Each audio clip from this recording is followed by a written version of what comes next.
জি মুরব্বী, আসসালামু আলাইকুম। জি ওয়ালাইকুম সালাম। এই ঘর কার?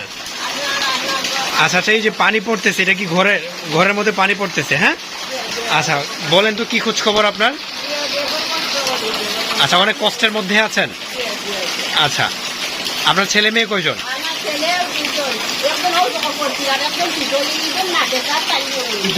আচ্ছা আচ্ছা, এই মুহূর্তে আমরা আপনাকে কিভাবে সহযোগিতা করতে পারি?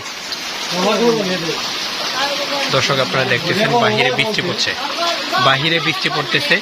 এই বৃষ্টির টিনের চালের উপরের অংশ থেকে বৃষ্টিটা ঠিক ঘরের মধ্যে পড়তেছে।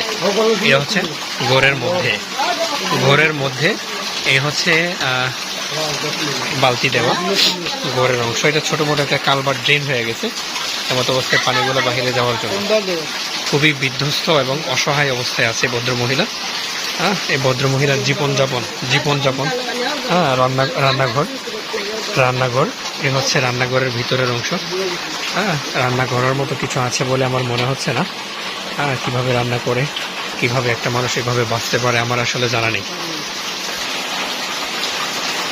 যখন বৃষ্টি বেশি হয় তখন অঝরে পানি পড়ে ঘরের মধ্যে, ঠিক টিনের চালের উপরের অংশ থেকে হালকা পানি পড়লে এমতো অবস্থায় হালকা টিপটিপ করে ঘরের মধ্যে পানি পড়ে।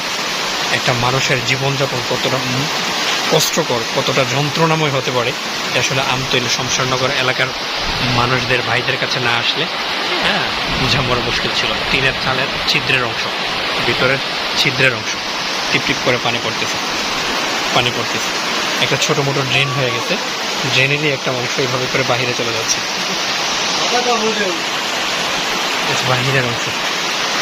বাহিরের অংশ মানুষটা খুবই অসহায়।